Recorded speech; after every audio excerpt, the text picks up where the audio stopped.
Hello, how are you? We want to greet you all as friends and relatives as we hear from this amazing journalist sitting here next to me, Rachel Adams-Heard, who is the main writer and producer of Examining and Trust.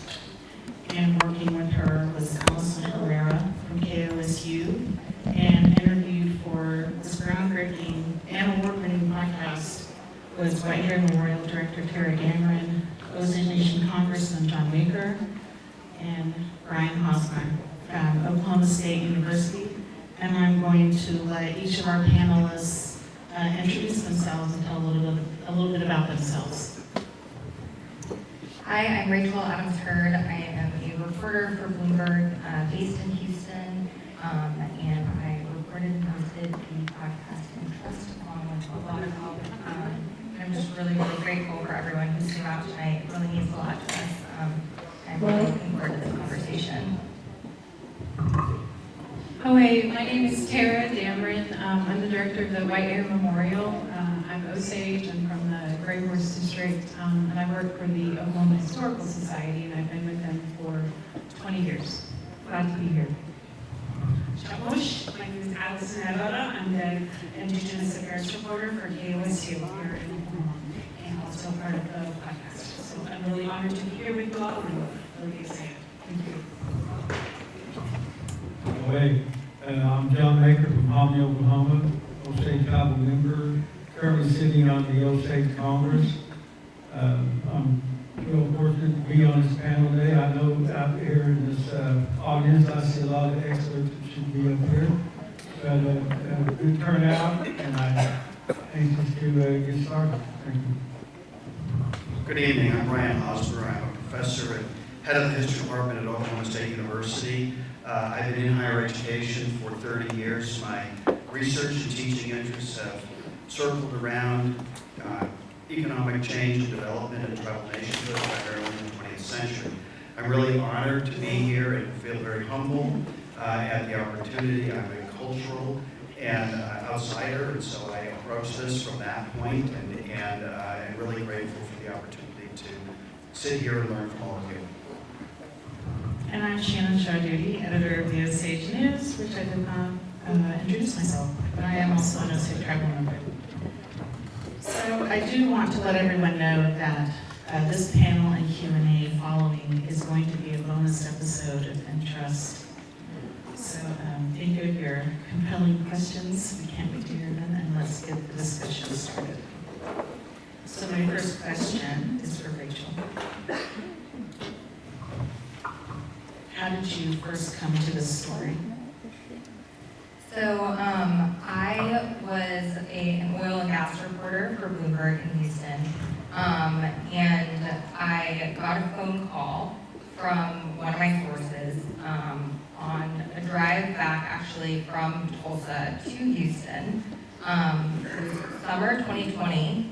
I had been covering the 99th anniversary of the Tulsa Race Massacre, as well as a Trump rally that was in Tulsa. And we were just kind of talking about random oil and gas related stuff, and this person, he said, you know, there is a family in Osage County that's rumored to have a lot of Osage head rights. You should look into it. And at the time, I knew a little bit about Osage head rights, but very, very, very little. And just knowing the very little I did know about the Osage mineral estate and the really dark history over how some of those head rights were lost and taken, I was intrigued, and I don't think I realized at the time that was about to be the next 2 years of my life. But that really started this journey.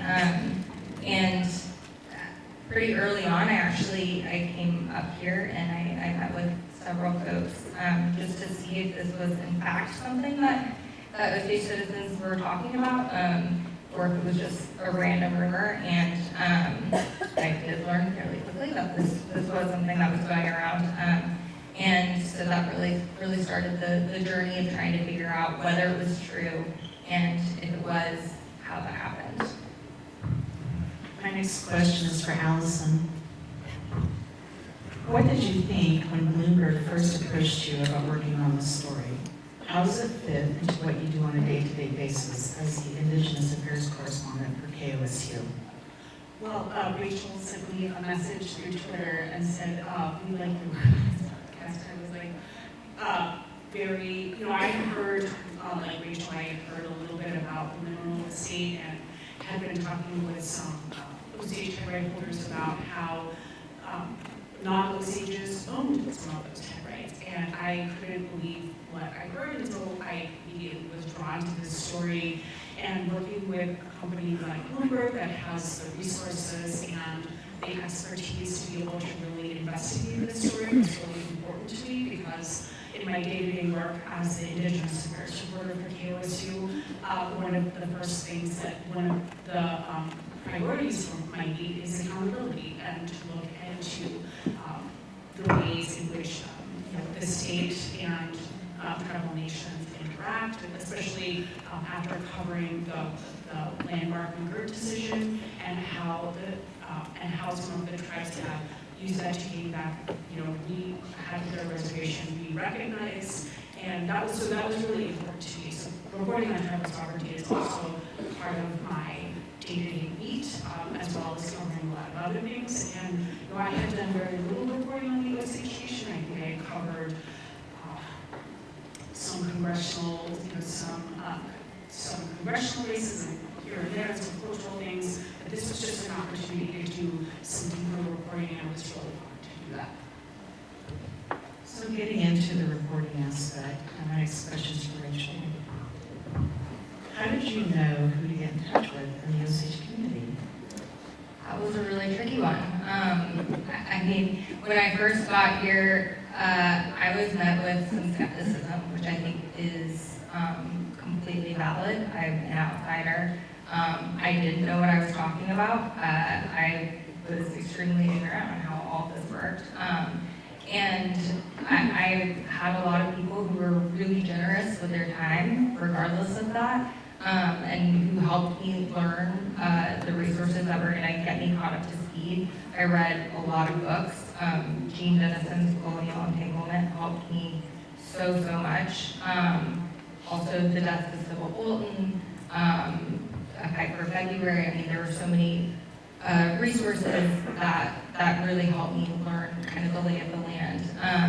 And then it came into really digging into the archival record. And I didn't know where to start. I didn't know which Osage families were going to be involved. And so when I started to see kind of the same names come up over and over again, I just kept a list of who those original allottees were. And then once I had a pretty solid list going, I started trying to track down descendants. And the Osage News obituaries and community write-ups were tremendously helpful in that, because I think I'll do a really good job of really making the family seen in those articles. And so I did a lot of tracking down via news clips from the Osage News, and then it just came to reaching out to people. And you can imagine it's really jarring for some random girl from Texas to send you a message saying like, hey, I have 100-year-old pieces of paper about your family. I would love to talk to you about them if you're open for it. But what I learned is that, most people were really interested in learning more. These resources, while they're public, they're not easily accessible. And so to be able to have the time and the resources to really dig into that is a luxury that a lot of families just do not have. I mean, most people, this is not their job.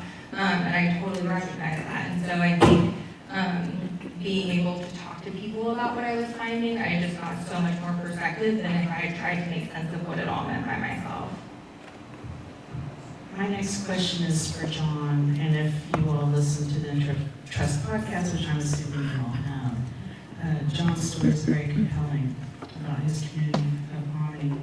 And I also want to note that on each table is a piece of paper that you all can take home with tips on how to research and archive for your family that Allison and Rachel put together.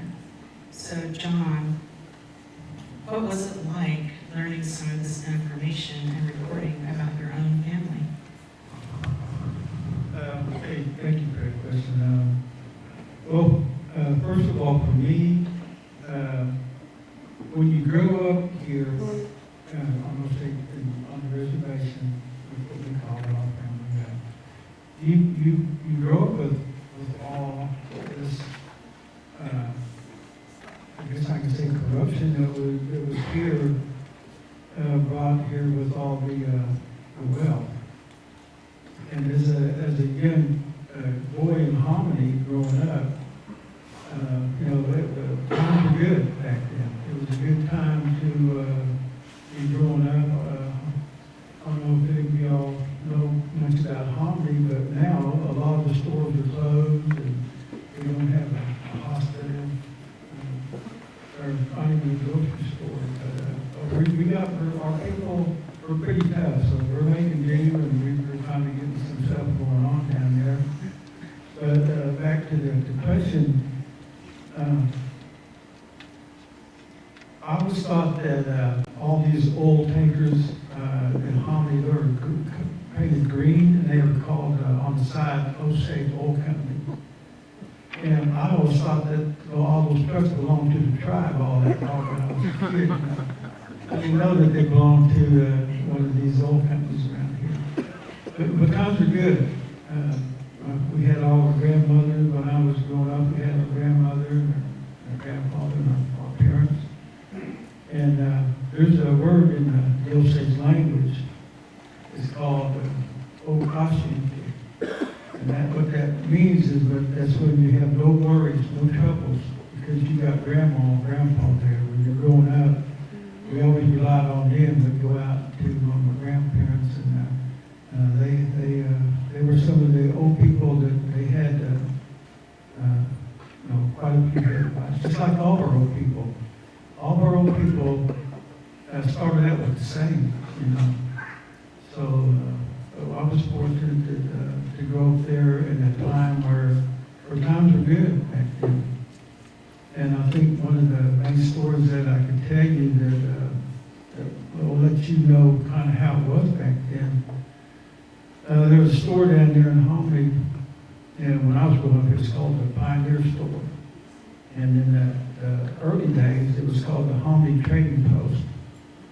And it was the first store in Hominy by a group that came out of St. Louis, and they had a license to operate a store in Indian country, Osage County in particular. But when I was growing up,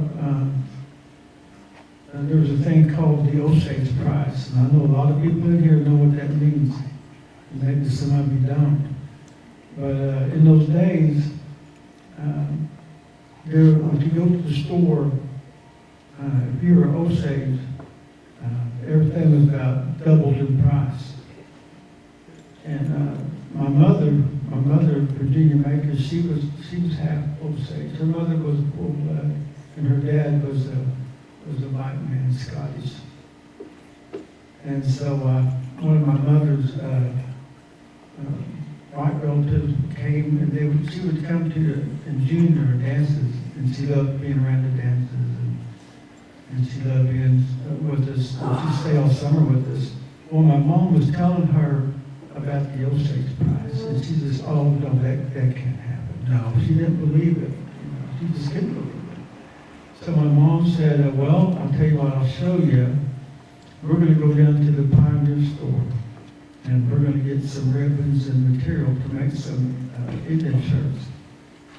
She said, I'll give you the same list of things to buy, and I'll have the same list. And then I'm going to prove to you that there's an Osage Prize. So they went down to the store, the Pioneer Store, and that was the main store in Hominy in those days. And back in the older days, it was the only store. And they even had flour and sugar and all those kind of commodities to sell, not just, they sold everything, harness and everything in those days.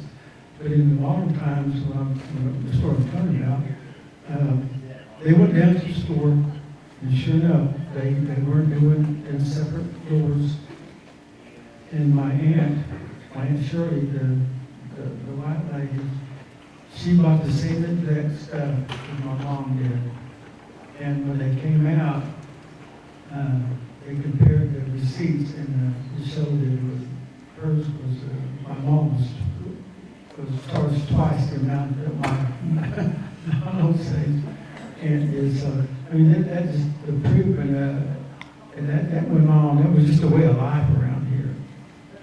I mean, it's like, well, everybody who knows about all this history, and I know most people in here probably do. I see a lot of people I know here. I got a lot of relatives and people I grew up with, so just about everybody in here probably knows about that, the Osage process. It's a well-known saying. It's just like a fact of life. And it goes on today. I mean, even our Osage Nation, when we're doing business, like buying some land or something, automatically the price is just about double when the Osage Nation is trying to purchase some property or anything. So I said, it's still going on today. And it's worth keeping in mind that when I approached John, I was looking at these pieces of paper that seemed to indicate that the prices that were being charged at the store in Hominy were significantly higher than what they would have been charged in other places. We had tapes from someone saying that he was charging a 500% markup on silk shirts. I could see when I would request probate records from the courthouse that a few was costing, up to $10,000. I could see that the prices were seemingly very, very high. This was coming up in congressional testimony at the time. And so to have spent so much time looking at that, and then to sit down with John and to hear his family story of an Osage price was really jarring to me. My next question is for Tara.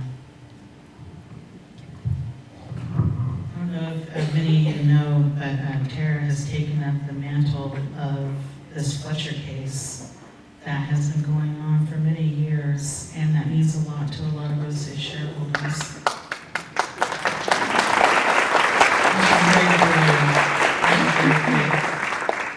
So Tara, can you talk about how the Fletcher cases are relevant to this story? Sure. So, there's sort of three iterations of Fletcher: Fletcher 1, Fletcher 2, and we are now in Fletcher 3, right? And when we say Fletcher, we're talking about William Sam Fletcher, whose relatives are here. Mr. Fletcher, we're talking about Charles Pratt Jr., Juanita West, Betty Woody, all of these plaintiffs that took up this fight years ago. What Fletcher 1 started out initially as voting rights, right? Because the 1906 Act tied a voting right to a head right, which in turn tied it to our tribal government. What Fletcher 2 did was said, look, we really need to look at accounting. And when we say accounting, we're talking about accounting of our shares, of our head right holders. The significance of Fletcher 2 was, a big significance of that was when the list was published, right? The list came out in 2009. When I say the list, I'm talking about the list of non-Osage shareholders. That list came out in 2009, the 1906 Allotment Act. It had been 103 years before we as Osages ever knew who actually had those shares. So think about that, right? In terms of what that means for all of us in here. So it's a big deal. And a little side bit, Rachel, the first time I spoke to Rachel, said she had contacted my attorney, so that's how we came. That's how we sort of, came into contact, and she came to the White Bear, and we looked at resources and things like that. And the other thing that Fletcher 2 did as far as the accounting was that, the 10th Circuit agreed with this and it said that every individual Osage head right holder has a right to an accounting by the United States government. And that's huge, and that's significant, right? That's a big deal. The thing about Fletcher 3, and the other thing about the accounting is that when the government did provide the accounting, the Northern District sort of narrowed the scope of that because the original intent was to go from 1906 forward. Northern District said, whoa, that's way too much, that's a burden on the government, et cetera, et cetera. So what it did was it allowed it from 2002, onward. So Fletcher 2, they won Fletcher 2. Okay, we won Fletcher 2. And so what Fletcher 2 did with the accounting and winning and that was that proved trust fund mismanagement. So now we are in the Court of Claims in Washington, D.C., and we filed an initial complaint in 2019. It was dismissed. We won on appeal. That was in 2022. So that litigation is ongoing. So the justice system is slow. But that's, it's significant because it goes back to what Rachel and John and what all of us here are talking about, which is the 1906 Act and all of those provisions and the things that we have to deal with, and so it's very much goes to the central heart of the story.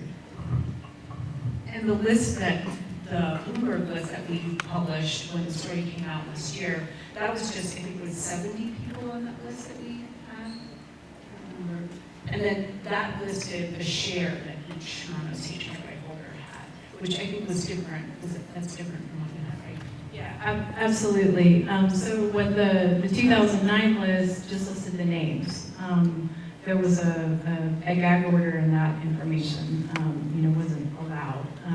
But that just goes to the heart of the management of the Bureau of Indian Affairs and how they have managed the trust. And just trying the difficulties in trying to get information, right? The lengths and depths that we all have to go to in order to get that information. So Rachel, speaking of that list and mismanagement, you got a list of the non-Osage head right holders from the BIA. How did that happen? And tell us about Hosmer Memorial Center. Where's that money going? So after I met with Tara and I learned kind of how the trust relationship worked or didn't work, I thought, oh, okay, so it's the federal government, I'll just file a Freedom of Information Act request. And Tara and several other people were like, no, you're not, it's not that easy. And I did it anyway, and it got denied like pretty immediately. But one of the perks of working for a big national news outlet is that we were able to appeal that decision. And when we appealed the denial, I didn't write it, some lawyers did, but very well written. It got into the history of Osage head rights. It got into the previous mismanagement. It got into the 2014 Inspector General report that found systemic flaws in the BIA's management of the mineral estate. And what the appeal got was a decision that the BIA had to at least go back out to all of the non-Osage head right holding entities. So not individuals, but churches, universities, companies, trusts, and they had to say, hey, we're going to release this information as part of a FOIA request. Do you object? And if the organization did not object or did not respond, they released that information to us. And part of the problem is that I think a lot of the contact information is incomplete or inaccurate. So there were a lot of non-responses, from my understanding. And so we got a decent chunk of head right shares. I think it's only 36 in all, but 36 that we didn't have. And on that list was Hosmer Memorial Center. And we knew that they were receiving shares because of the 2009 list, but now we could see it in black and white that they were receiving a little over a third of a share, which doesn't sound like much, but that adds up over time, as anyone here knows. So we asked the BIA, we said, okay, where's this money going? Because his memorial center was shut down for allegedly abusing children with intellectual disabilities. And we could not get an answer. It was actually the Oklahoma Department of Health, I believe I have that department name wrong, right? That they were trying to figure out what could have possibly happened to this head right share. And they were the ones who told us that the money has just been sitting in escrow at the BIA for a big chunk of the time that the Hosmer Memorial Center has been shut down. And I wish I had the number off the top of my head, but it's over $100,000 that's been collecting there, and that's not including the settlement from the Osage Nation case. So that was, I mean, really surprising to see because, you know, I thought that something looked funny, but I guess part of me just thought, oh, you know, maybe there's something that I'm missing here, and it is in fact just money that's accumulating in a bank account. So. One thing I thought about this the list is if you were doing a transaction with your bank or with like, you know, or you would, if they had lost money or had mismanaged money, you know, I guess what I'm trying to make is like the Bureau of Indian Affairs, they should be held to the same account that you and your bank, you know, you're doing a bank transaction would be. It's no different, and I think that's one of the things that we that's very important.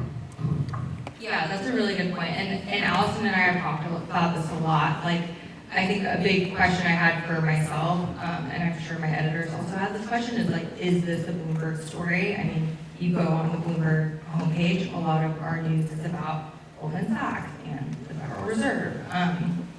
But this is the same fiduciary duty that Charles Schwab owes any of its clients. It's no different legally. And so I think this is at its core a business story. It's a financial story. And I think that when we lose sight of that is when there's maybe less accountability. And so I think that reminding myself of that was really important because it was easy for me to be kind of laissez-faire about how a government agency was handling money. I don't think it surprises anyone when you hear that maybe some random federal agency is bureaucratic and slow and not always on top of their stuff. But when you think about it as in terms of an entity with a fiduciary duty, that is just a standard that is far and above what we would expect, you know, an EPA branch to have.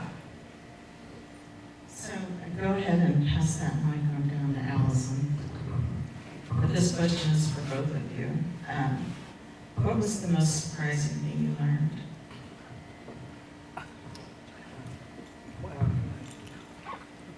I mean, that's a really hard question because the whole story is really surprising for me to learn. I think just like what you were just talking about, like Goldman Sachs or any other financial company owes their clients a fair accounting of money that is in their account. And I think it's no different between the Bureau of Indian Affairs and individual Osage head right holders. And so I think that's really important. Also, this story to me is about generational wealth and how it's lost and how the impact of that continues to reverberate today, and how I think the Bureau of Indian Affairs needs to really take some accountability, especially since we have a woman, an Indigenous woman that's at the helm of the Bureau of Indian Affairs right now, to be able to spearhead some of that effort in the same way that they spearheaded the effort into looking into federally run Indian boarding schools. So So I think, to me, this is really no different, and like taking account of what the, you know, the account and the money, because that has, even though, I mean, that just has so much effects today, and I think that that's something that I really thought about when reporting this story and working on this story.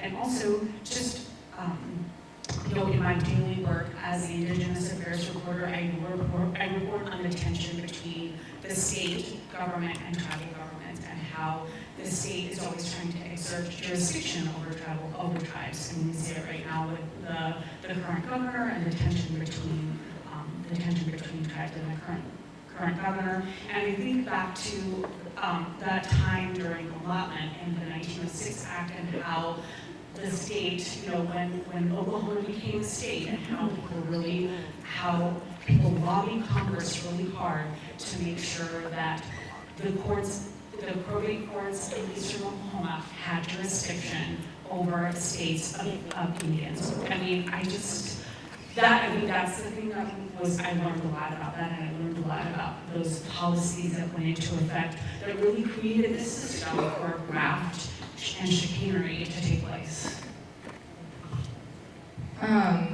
Yes, I was also equally surprised by all of those things.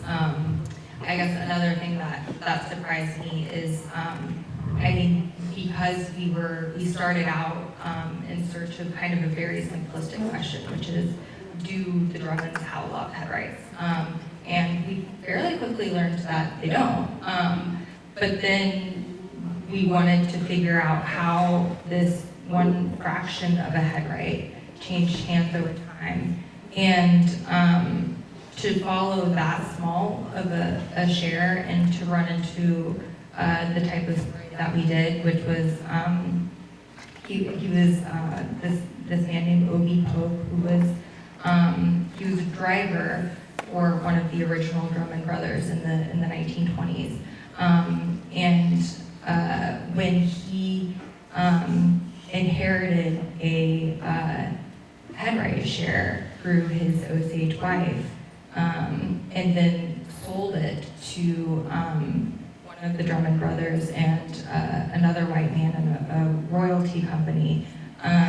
There was an active lawsuit over his divorce from this woman. She was actively getting a divorce because she said that he and his brother had coerced her into a fraudulent marriage in order to get her money and her wealth. And to me, it was just so surprising to see the stamp of approval over the assignment of these shares by who was the Assistant Secretary of Interior, while there was a lawsuit in the state court.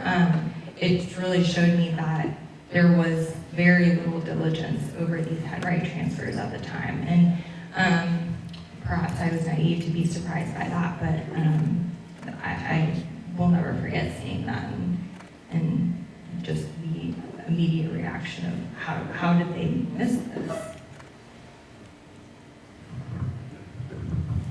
Well, zooming out and looking at what does it all mean, I would like this question for Brian. One thing Trust looked at was the financing of white settlement using Osage money via guardianships. How does this fit into the broader context of how Oklahoma became a state? I think it's fundamental to it, and I think that it highlights kind of an essential conflict and contradiction at the heart of federal Indian policy and the allotment era working up through Oklahoma State. And on the one hand, one of its purported goals was to create self-sufficient, individualized Indian people, right, and dismantle the tribe. The other half of it was to sever the relationship, legal and political relationship between indigenous communities and their resources. And these two pieces are acting at the same time and in some kind of uneasy balance. So in the 1880s and 1890s, the discourse tended to be mostly about cultural change, assimilation, things like that. When we move into the early 20th century, if not the discourse, the effect of Indian policy moves far more to the second aspect of it, which is severing Indian nations from their resources.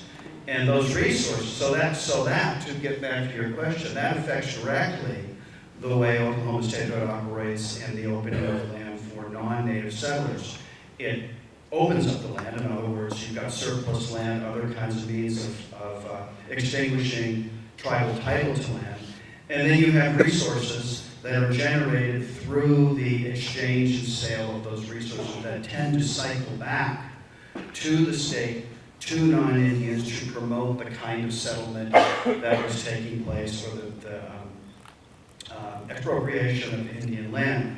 One way to look at it, kind of simplistic, was that as a consequence of this shift from, you might say, kind of a individualistic sort of uplift mentality, and let's be clear, I'm using the terms of those days, not something that is necessarily true, right? But it's the concepts that are being, so the shift to that toward land, right? You have, right, a profound change in the way that this works. And so in effect, through allotment, Indian nations were financing their own dissolution, right? And so the process of expropriating land and using those resources to promote settlement in the communities that were occupied by non-natives was paid for by the nations themselves. And so this is, right, the mechanism. And I will say that this relationship between tribal resources and settlement of those same areas by non-Indians, that relationship was not unknown to or mysterious to either policymakers or more directly local concerns. As Allison mentioned, there is, throughout this period of time, intense lobbying taking place in Oklahoma, in South Dakota, in Wyoming, in Minnesota, intense lobbying that's designed to shift Indian policy toward this kind of expropriation of property, the shifting of land and resources from indigenous communities at the same time that the tribe, the nation itself, is being undermined. So this is a right combination of things. And to another one of Allison's points, it was 1912 when Congress specifically authorized the shifting of competency hearings to state probate courts. And it was done specifically at the request and lobbying of economic and political interests, non-indigenous economic and political interests here in Oklahoma. So they lobbied to move those hearings out of the Interior Department into local probate courts.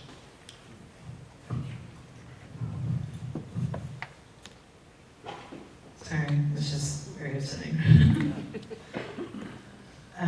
Thank you, Brian, for that excellent explanation. My next question is for John. Did seeing those documents change how you think about your family or community? What's something you want people to know about your family, about the Hominy District? Okay, yeah, well, first let me go back a little bit further to get to that question. That goes back to when Rachel first called me on the phone, when this all began with me, with my part of it. And I got a call from her, and I called her back. She left me a message on the phone and asked me if my great-grandmother was Pawhuska. That was her Osage name. She didn't have an English name. And so that really got my interest up, of course, and then I called her back. I said, yes, that was my great-grandmother. And she said, well, I think by herself, and said, I'm working on this research about the wealth of the Osage Nation and how the wealth transferred out of our hands into others, be it the government or state, federal, individuals, whoever, entities,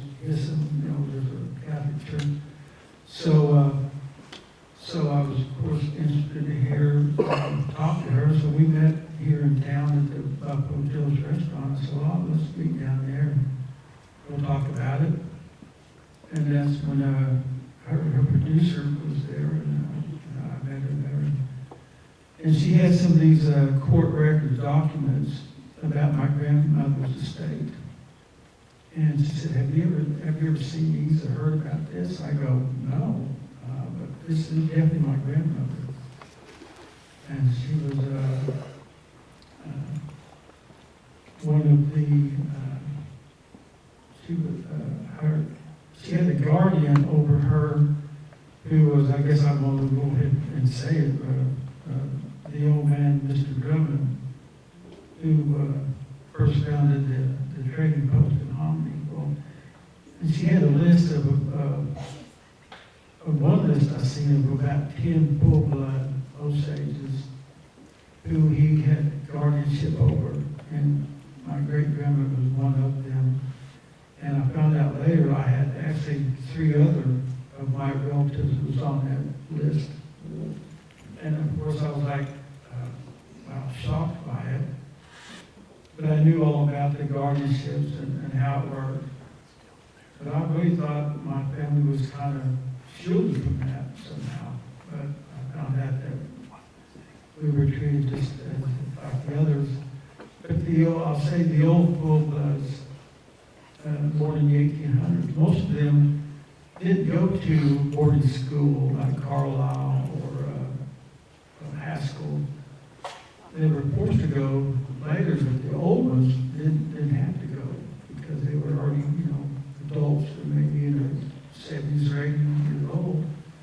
So they didn't even have a Social Security number.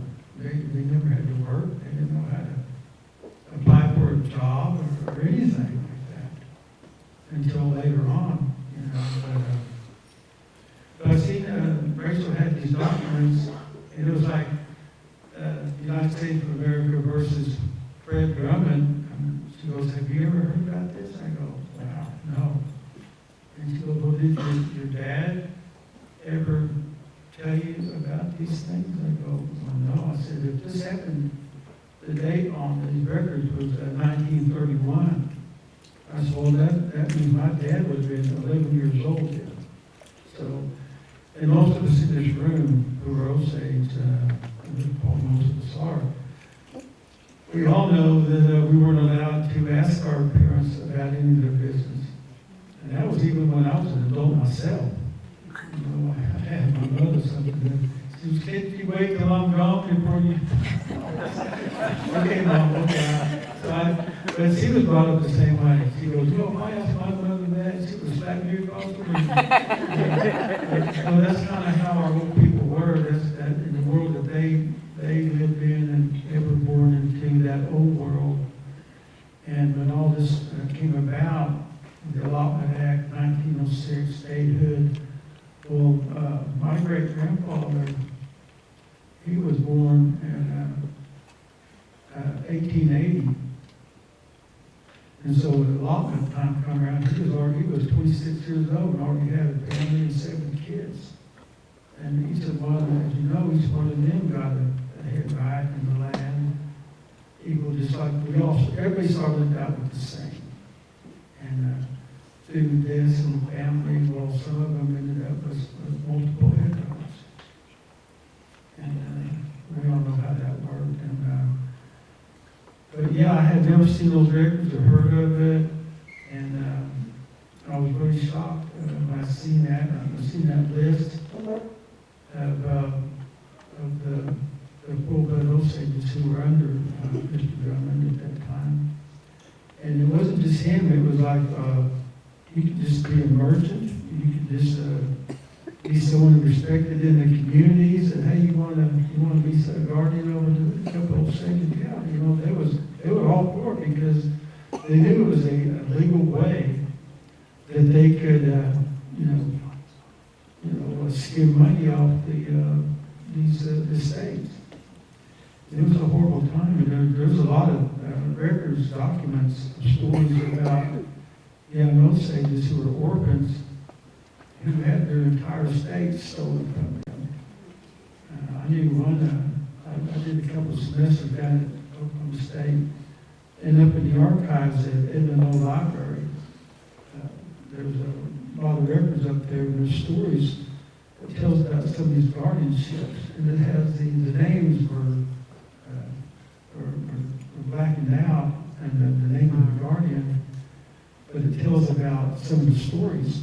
And there was one story that a young man was an orphan, and he had quite a big estate, but they all did in those days. And so he wasn't able to even know how much he had until he was like 18 or maybe even 21. But he went to his guardian when it was time for him to be over and find out his business. And when he found out that he was broke and he owed his guardian money, and he started out with like over $150,000, and in today's economy, that comes out to be about $2.3 million. And that's just one story of hundreds of that time. But back to your original question, yeah, I had no idea about those lawsuits, and that the federal government had stepped in to save my grandmother's estate from being completely taken from her. That I can give a little bit more background on the case that John's mentioning too. So in that was a situation where I kind of backed into what was happening. I started with this 1931-32 letter from the Osage tribal attorney at the time. And he was flagging discrepancies with Pawhuska's estate and money owed her estate. And when I tried to figure out, I think it was between $17,000 and $19,000 that the tribal attorney was questioning. And Fred G. Drummond was the executor or administrator of her estate.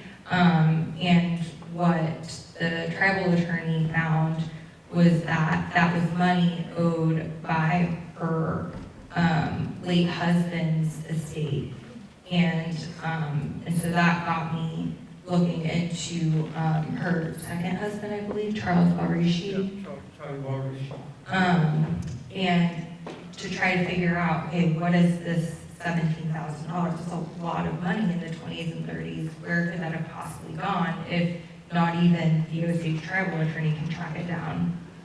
And what we found in that situation is that the Hominy store, which Fred G. Drummond also was a partner in and worked at, that they had around a $10,000 claim for funeral expenses when Charles Valrishi died, and that charge was collecting interest over time. And so when it was presented as a claim on his wife's estate later, that it had grown to over $17,000, which is just a tremendous amount of money. And I called around and I asked some probate attorneys in Oklahoma if it was custom for an executor or administrator to also have a claim like that on someone's estate. And I pretty much heard across the board that that was a profound conflict of interest that would not be allowed by the Oklahoma State Bar today. And so it's really hard to go back and see what would have been allowed at the time. It's pretty unclear, and I'm not sure that's by accident. But certainly that is not something that would be allowed today. And I think the fact that the Osage tribal attorney had so many questions about it shows that even for the time it was considered questionable. Allison, how did the reporting for interest shape the way you think about your beat as an Indigenous affairs reporter and vice versa? Well, so just to piggyback on what, I think the accountability angle and to show money lost or like how we're not following the law. I mean, I'll give you one example. Just recently, with the gaming compact litigation, how the governor is using money that are compliance fees that, tribes pay, gaming tribes pay every year to the state to make sure that you're doing your accounting right, or to make sure that you're, paying fines and, just to pay staff to be able to make sure that gaming tribes are, following the law within the compact.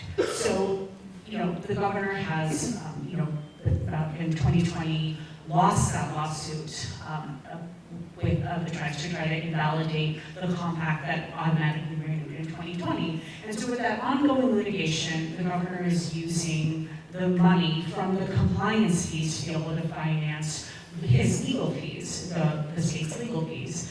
And so that is one way, I think, to me, that's, after reporting in the press, it's like, well, this is a clear example of a violation of the law. That's not what the compliance fees are for. The compliance fees are for, office supplies, for, to pay accountants and stuff like that. It's not to finance, Sullivan and Cromwell, who actually, I just found out, is the same law firm that Sam Bankman-Fried from the cryptocurrency scandal used to and so that's his law firm, and the governor is using them to fight the core tribes, the Cherokee, the Chickasaw, the Citizen Potawatomi, and the Choctaw, over the gaming compacts. And so to me, that's how reporting on interest is affected, maybe to just look at why are these things being, why is this money being spent that's obviously for something else? So again, it's financial mismanagement. Rachel, how did working on this story change how you think about your job as an investigative reporter?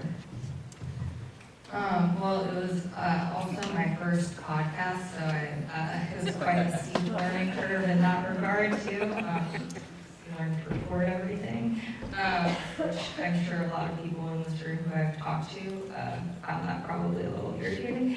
But as far as the actual reporting itself, I mean, I think I view my job with a much wider lens now. I think I thought a good investigative story involved an oil company, some methane emissions maybe, accounting lawsuit, but now I realize that there are so many different types of business and financial accountability stories that are out there, and that those documents only get you so far. I truly could not have done this story without the help of so many of the people in this room. We spent hours and hours with some people who had to relive really traumatic episodes of their family's history. We dug into people's family financial situations, which has to be the most invasive and rude thing you could possibly do.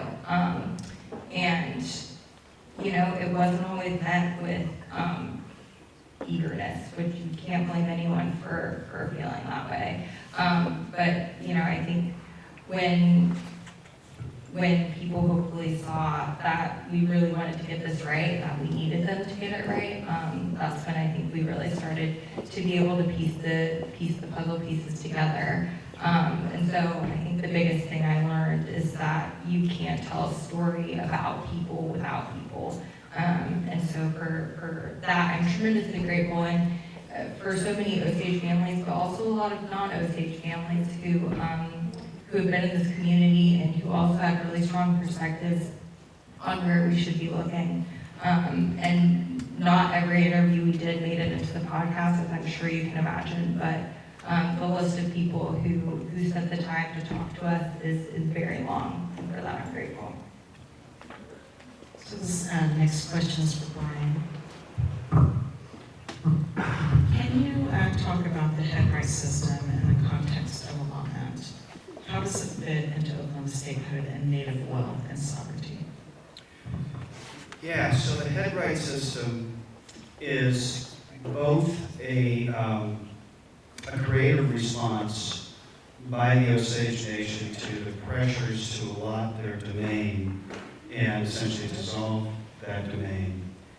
and an opportunity for outside interests to seize upon that wealth. So the first part, it was an opportunity and a far-sighted opportunity on the part of Osage leadership to understand that it was possible to acquiesce to allotment by subdividing the surface rights and yet maintain the tribe, maintain a tribal domain underneath the surface, and something that would be a collective right. So there's that.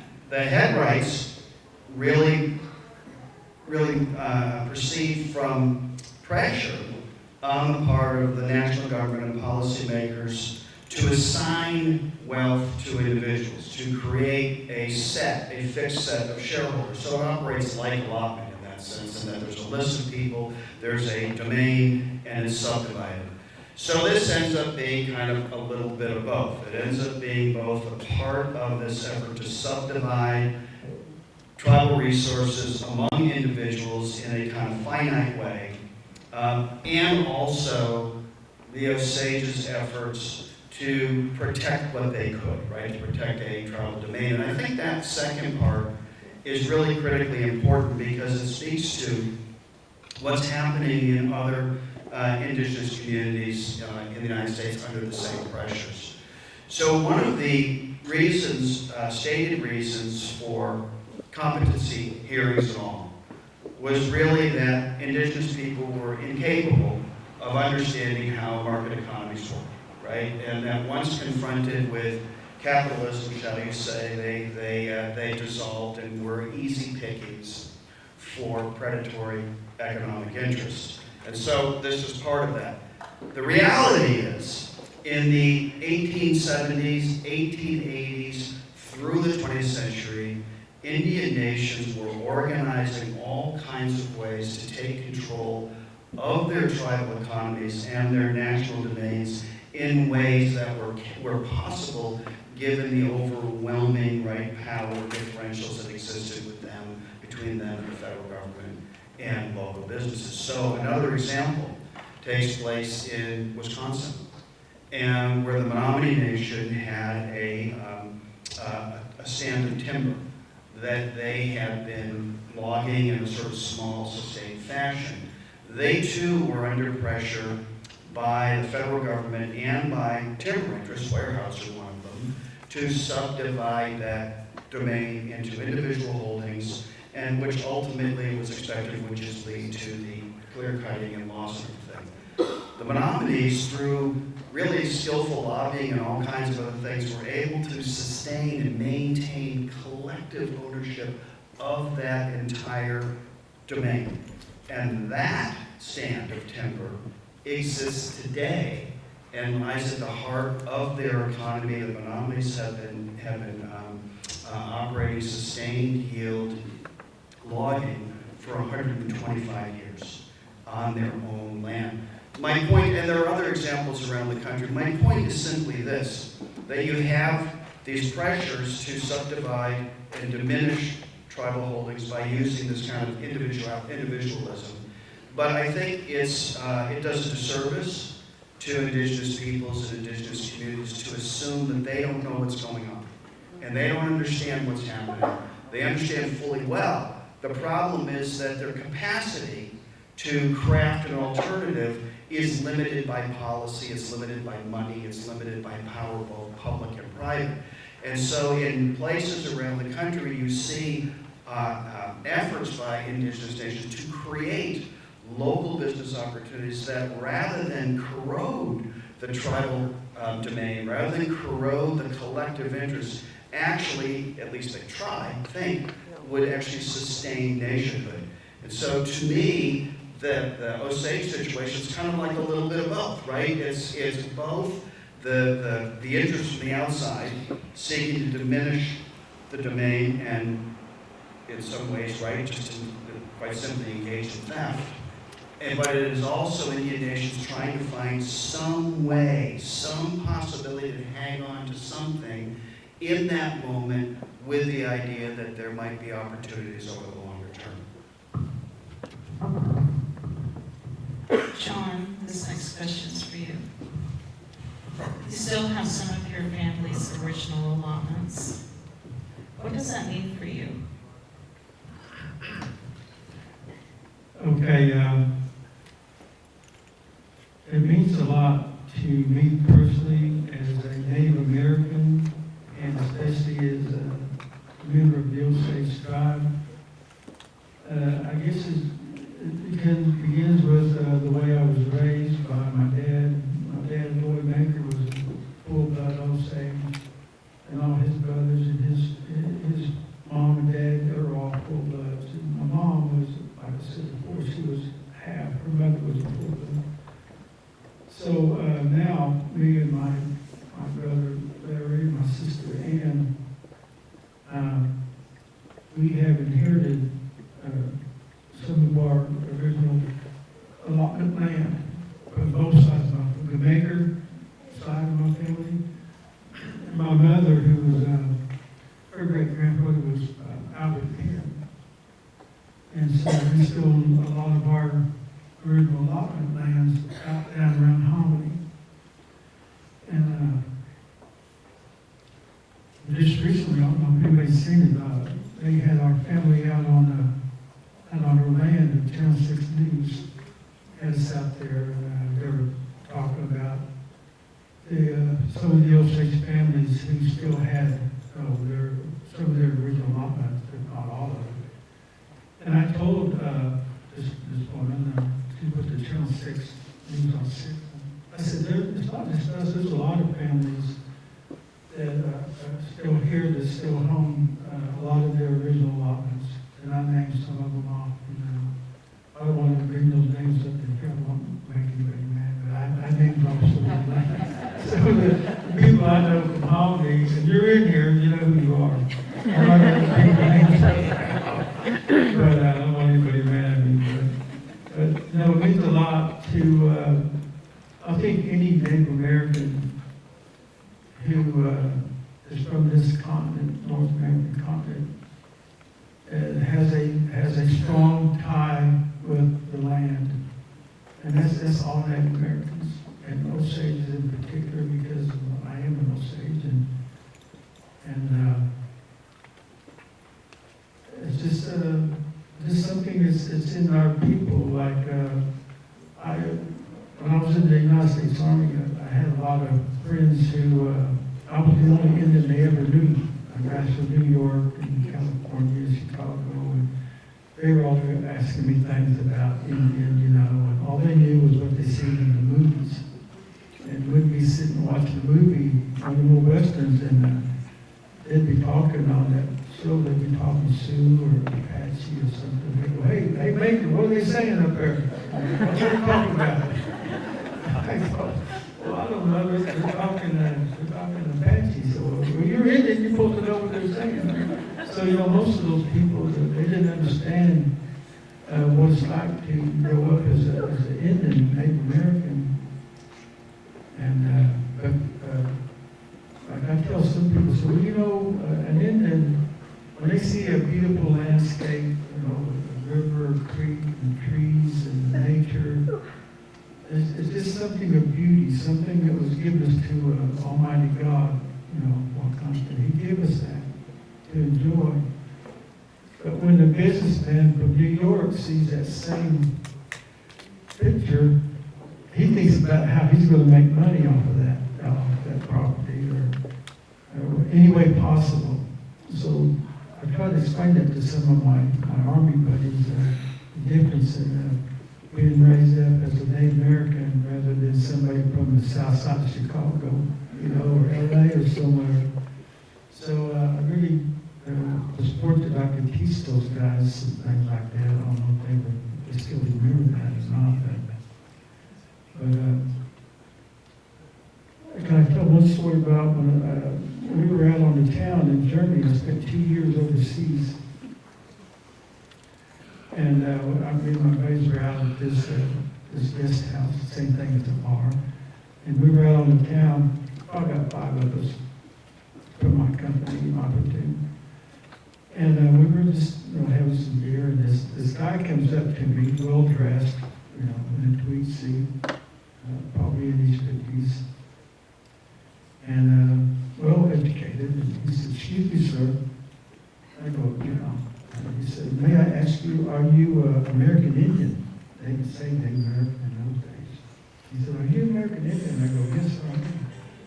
He goes, "Oh," he said, "I'm a professor from Bremen University." That's the big city where we go into town. It's a city, a large city, probably about 500,000 people. Well, this guy was a professor there in history, and he studied Native Americans, and he had never been to the United States. In all his studies, he was very interested. He wanted to ask me some questions, so we went over to the table. It's used as a title of the sovereign. And he said, he asked a few questions. What tribe am I? The Indian third degree. Where are you from? What tribe are you? You know, that's what we call the Indian third degree. And so I told him. And so then he asked me. He said, "Well, let me ask you." He said, "How can you serve in the United States Army after what they did to your people?" They said they tried to destroy your people.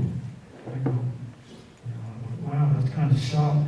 Kind of stunned me for a second. And I thought, and I go, "Well, so it's kind of like this. Any Native American has a deep love for the North American continent back home, United States. In person myself, I can't speak for every Indian that's in the services, but for myself, yes, I know the history. I know what happened. I know how our people were treated. But I guess in my own way, I was doing my part to protect this great land over here in my own little way. That's what I was doing. So that's how I answered that man. Thank you.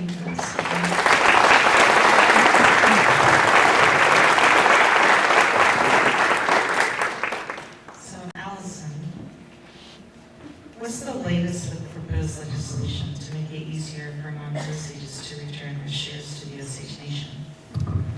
Just a fair warning, I see a couple of people that I've talked to about this in the audience, so I'm putting the call on you too. So, Robert, you're back there, Jim, are you okay?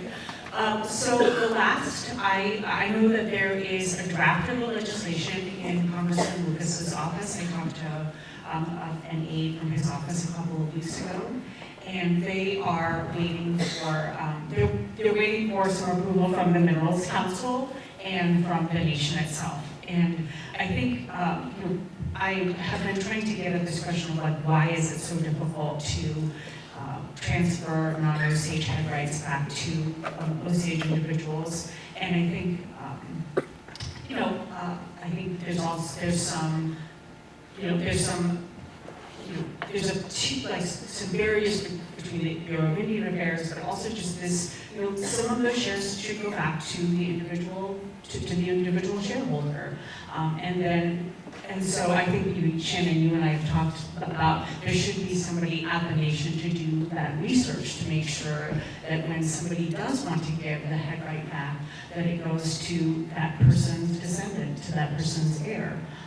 I know I just reported a story a few weeks ago about Mrs. Lily Merle Burkhart, who is the White Hair Memorial is her home that she gifted to the Oklahoma Historical Society to be a museum and to be a shrine to her ancestor, Chief Whitehair. And the Oklahoma Historical Society wants to return the trusteeship back to the nation. And so I think that's, I'm not really sure if there's any mechanism to do that. But then there's also the individual, individual shareholders. I'm looking at you, Billy Ponca, you're Lily Merle Burkhart's great lease. So I think it's a kind of a complicated process. And so, Jim, I was going to call you because we were talking about this before the panel about how that, you were talking about an auction that happened at one point. Can you talk a little bit about that? I can come and give you kind of. I can yell. Is that okay? It was about 20 years ago, and we had an individual, non-Osage, who owned a head right and did not have any heirs. and they put it in their will that they wanted the headright to be sold at auction in individual pieces. And the only people who could bid on it, some of you all might have been there that day, were only Osage headright owners. And so I showed up as chief in the event that nobody bid on it. Ha ha. That was a pretty funny joke, because everybody was there. Everybody I knew who was Osage shareholder was there. If not to bid themselves, but to just see the action. It was kind of a throwback to the old days of the colonel up there auctioning off the leases. There was a lot of excitement in the air. Everybody was there. But to answer your question, I think that what happened is that there was a way, given the circumstances of that individual case, made it possible for those head rights to return back to the tribe, even if it wasn't technically the individuals. And there's some issues with that process as well, which we talked a little bit about, obviously. What if we could identify a nearest relative?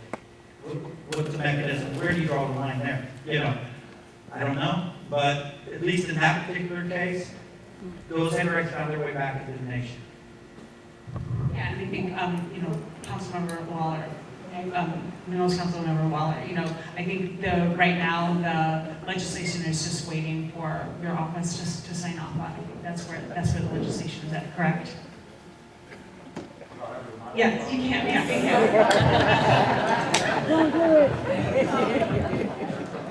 Now we all know Mr. Waller is very charismatic. Thank you. You can tell by my crowd, but you can also tell by this crowd. We're Osages. This part you're talking about is all government double talk. That's all it is. We had to look at a way for our trustee to allow us, representing all of you shareholders, to bring back these head rights. You were pretty close to being right. Well, we do have the draft there. We've already called them. They're waiting on the nation so they can have whatever they decide. But second chair Radical's here with me. We've been waiting on something. We've been waiting on the return of the head right to the shareholder. And that process has came through. I don't see my accountants here or speaker, but they can tell us that's the first transition that's ever come back from the new government. Secondly, we're going to have to track how it got there. These other head rights you're looking at, now remember, not all of them is by hook and crook. But I will say this, when you're wanting to bring them back, you have some dead accounts up there. Hissa Memorial, that's a great example. I say they're not Osage by blood. First off, we review it. But I'll take it back to my council. There's 3 options to it. Number 1, we take them right back, put them in the PL account, send them out. Number 2 is that if we have some administration effort on those, I'll be asking my council to allow that so I can take the $1 million from them that's taken out of them back. Once I am secure in that value as a head right owner, and at my table, this is it, the future right here. I got all my original stuff I inherited, all my family does. We're going to have to look at how are we going to administrate this. First off, we're going to pay what the government's taken out in the first place. And I really appreciate y'all giving me a chance, because the next fight's not with each other, it's with the state of Oklahoma. I stopped that check over that order. I don't have to take the money. We have sent those folks millions upon millions. 22 years ago, I followed the suit and should have stuck with it. You saw it in Vanity Fair yesterday. They even said I was right. And I was prosecuted over it. That's when I told them those guys have stolen us into the billions. So I really want to get this on record. The accountant said I was right. I filed that lawsuit as a tribal council member for $2.4 billion to one company. So that's all I have. We are going to get the return of it. The process is, why am I going to have the state or the federal government tell me how I take this head right back? I'm chairman of the Osage. They're not. And you put me here. I don't sleep well at nights because I want to give my kids something that I didn't have. And I come from every leadership for the last 10,000 years. And I'm going to tell you right now, I'll just pray that we got another 10 coming. You raise your kids. That little line in that movie is going to be my t-shirt. We are still warriors.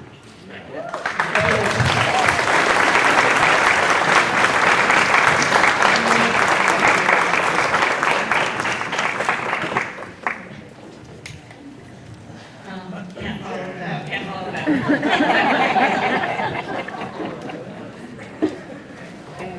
But I'm going to ask Tara to follow that. What about the Fletcher case again? What should we expect to see from that? What has it been like being involved in that effort? Well, number one, it's important. It's an honor, right? Because we think about our family members who aren't here. We think about their efforts and what they did with their own time and their own money to make it better for all of us.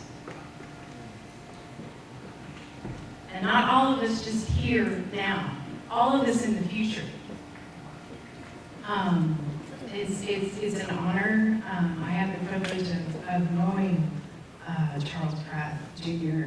and he was highly intelligent. It is just incredibly full of knowledge, both legal, intellectual, cultural, and you all knew him here, you know, in this room. And so our family relationship goes back generations. And so, you know, what he always told me, he said, I'm trying to make it better, leave it better for that next generation. And so I think about that, and I think about what he said and what his teachings, and just about all of the efforts that so many of our people have done themselves, right? You know, and we as young people and this next generation, we have to step up. And we have to embrace that. And we have to protect what our people left for us as Osages in all aspects of it. Awesome. And I'm going to let Rachel close us out here. You know, this podcast was the first time I had ever heard of the theft that went on in Hominy. I had grown up hearing about Grey Horse, but I never had really heard anything much about Hominy. And to know that it's not always murder, that there was legal means to take land and money. So, in taking land and listening to your podcast, why did you decide to end the series on the land purchase?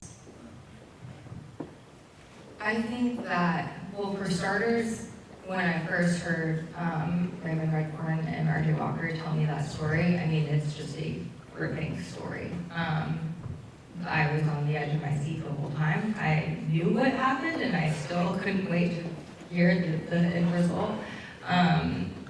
But I think rarely do you get, I don't want to say closure, because it's obviously far from over, but rarely do you see a mini bookend, so to speak, like that, where you can watch what happened to land over time and see it come full circle, quite like that. And I think the piece of land that was really most interesting to me was the land that had been owned by William Hale after allotment. This was part of the ranch that he owned when he was turned over to U.S. authorities. He and his wife sold it. They sold it to a ranching partnership between the Drummonds and the Mullendors. This is in the mid to late 20s. And most of that land, the Drummonds sold to the Mullendors, and then the Mullendors sold to the various other entities. But there was a tract that that the Drummonds had passed on to future generations, and then was sold to Ted Turner.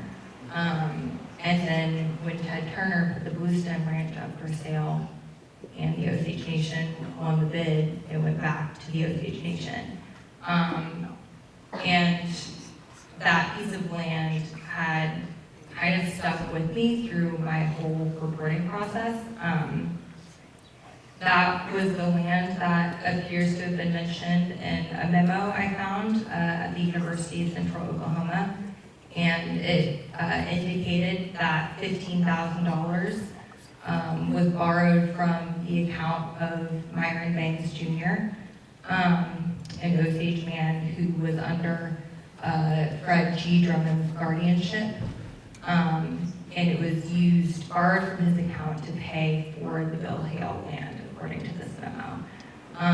And so, I think when I first seen that there was this land that had been owned by a convicted murderer, and that it had been purchased, potentially using Osage money, passed down to future non-Osage generations, and now a piece of it was back with the Osage Nation. How could you not have the story with that?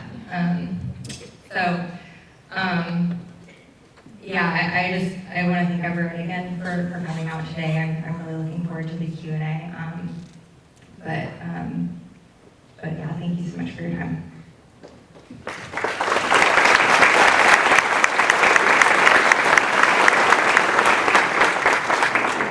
I'm going to ask Brittany Harlow from Verified News Network. She's going to go around with the mic for anyone that has a question for our esteemed panel. You guys want to just raise your hand? Is it already?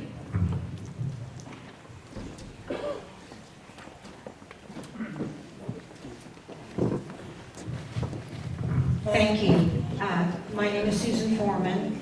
A lot of you in here know that I served on the Minerals Council, and my experience is in natural gas marketing, 40 years worth. But my question is for Tara and Fletcher 3 and the accounting that the head right owners are apparently due. Ever since our settlement, it is my opinion that the BIA has continued to mismanage the mineral estate. We're still losing tens, probably hundreds of millions of dollars in mismanagement. And I have been trying for years to get across to the BIA that we are not getting full value for, probably not for our oil, although we're closer on that, but we've never gotten full value for our natural gas that's produced. And I was just wondering if the accounting that we are due includes that sort of thing. Yes, it does. So that was the significance about Fletcher 2, because there had never been an accounting of our oil and gas, right? Yes, it does. It includes the accounting, which was what allowed us to get to Fletcher 3, which is trust fund mismanagement and accounting. And so that's why we are in DC in the Court of Claims to get to monetary damages. Yeah, and I guess the follow-up would be, do you have a natural gas marketing expert to explain the difference between market value for natural gas and what we're getting? Yes, so our lawyers have hired experts, and so when we get to that part of the process, as far as the economic impact of that, yes, thank you. Did I see a hand?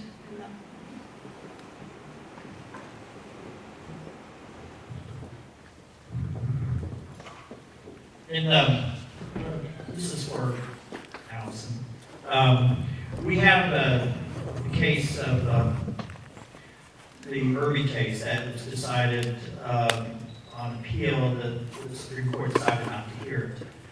And the 10th Circuit decision basically resulted in the Osage's disestablishment of our reservation. And, but because of McGirt, it has created a window of opportunity for this to be brought forward again in the context of a criminal case, capital crime case. And based on your reporting, we don't have to rely on Irby as the final word on the Osage Reservation argument. Based on what you've done and the research you've done, which is extensive, I might add, how do you think the Osage Reservation case would be decided under McGirt, under this report? Well, so I think it was in 2022, I think, what is the name of that case? I'm looking it up. They did lose that, the Osage Nation did lose that case. What is the name of it? It was Irby. It was another case that was a criminal case that the nation did lose. But I think it's under appeal right now. Yeah. Let me just phrase it this way. I really don't think that the district court is the last word. No, it's not. So let's just avoid that and just know that on appeal, in the Court of Criminal Appeals in the state, that's where the case is now. Yes, that is where the case is. Eventually, no matter which side wins that one, it's probably going to get appealed to the federal Supreme Court. And based on your reporting, do you see any reason to think that Gorsuch is going to look at this case any different than he looked at McGirt as it relates to the 5 tribes? Well, I don't have I wish I had a crystal ball to Justice Gorsuch's thinking. I mean, but you do have, several, you do have 8 other judges who you have to persuade, several other judges that you have to persuade to follow the law. And I will say, everybody talks about Justice Gorsuch as like being an advocate for Native people, being an advocate for Indian law. He's just following the law. He's just following the law and doing his job. And so I wanted just to make that clear. And so, with the Castro-Huerta ruling, I really don't know. I mean, I do think if I were to bet, or I would say the likelihood of that case going before the Supreme Court, that there's other cases that I think will make it to the Supreme Court, like the Strobel case. I mean, the Oklahoma Supreme Court is scheduled to hear that's the tax case. They're scheduled to hear that case in January. There's a bunch of other civil cases and civil matters that I think, or the Cooper case in the city of Tulsa. That's another one that I think will probably make its way up to the Supreme Court. But based on my reporting, how would Justice Gorsuch? I don't know. I don't want to be the definitive word. That's kind of scary because then you're going to say, "You were wrong." I mean, I would say, again, it has to do with the other justices, and there is I know that Justice Roberts is a big fan of stare decisis, really not wanting to upset, previous decisions, but look at what happened with Castro-Huerta. Look at what happened with the Dobbs decision, and just a couple of others. I think it was the case was the Navajo Nation, the water rights case. So I think it's 50-50. I'm going to say that. You can all hold me to that one, okay? She was half right. But I do think that the possibility that the Strobel case, the Alicia Strobel case with the taxes, that's a case that will, at least make it to the 10th Circuit, and then if they win, but there's also there's Supreme Court law on that case as well. But it really has to do with this state, with the tension between state and state and tribal law and state law, and what the state sees as that they want to have jurisdiction over these civil cases, whether it be the taxes that you pay or the parking ticket, or the traffic ticket that you get. And that simply, there's case law going back to the early 90s that say, that's under Indian jurisdiction, that's under tribal jurisdiction. Okay. That one's, Ray always has like really thoughtful questions and comments. I have actually a question for Congressman Maker. This one, and probably maybe some people sitting here, I see a couple other Congress people as well. As an educator working in the education department for many years, I've been there. However, I do care about the education of our children and how we're raising our children. And I think about the Native American Congress people that are, including our governor, that are tribal members. They're sitting up there in these governmental seats, and they're not looking through the lens of a Native. They don't have a Native identity. So then they actively are attacking their own people, and they don't see it. My concern has been, since before government reform, was, are we telling our own history? Are we educating our own people? I was blessed to have been mentored by a lot of the people mentioned here, some of you on that stage, including Mr. Maker, Chief Gray, Uncle Myron, Everett, a lot of you all in here. And I've got that because I grew up here. There's a lot of Osage children that are growing up not here. They don't know. They don't get to go sit on a porch, knock on the door and say, can you sit down with me, Everett? I want to know what it was like for you growing up. I want to know our family's history. I want to know these things. Hey, Dana, how was it over there in Fairfax? I get to have those conversations because I grew up here.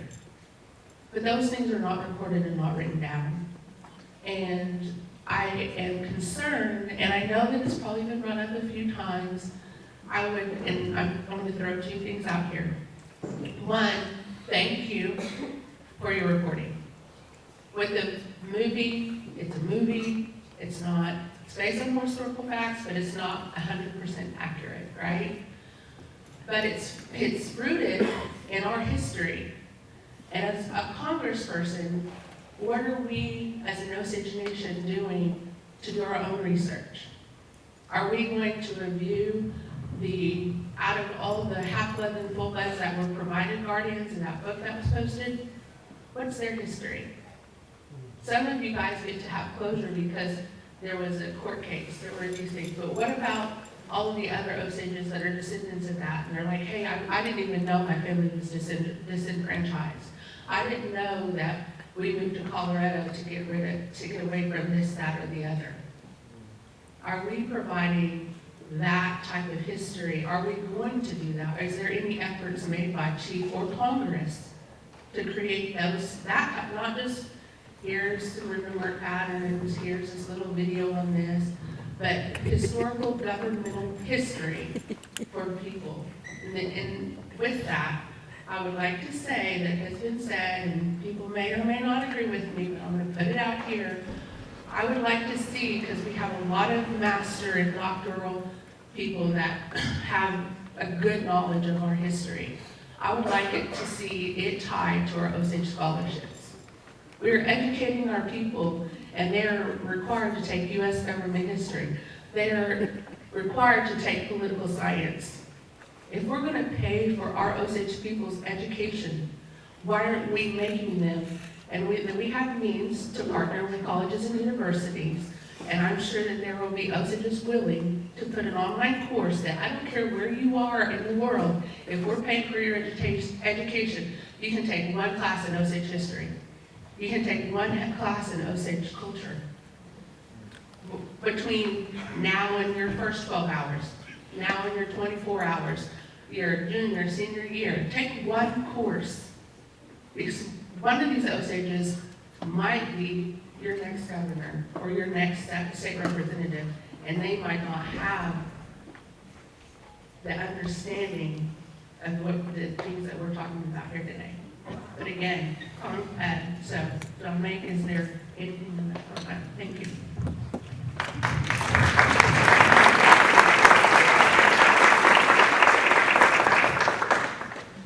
Yeah, well, first of all, let me go back and a little bit of history here.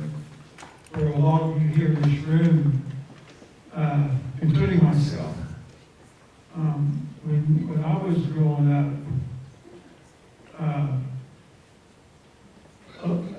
Oklahoma history books didn't say anything about what's going on with all the headlight system, the rate of terror. In fact, when I think in the 6th grade is when we first studied Oklahoma history.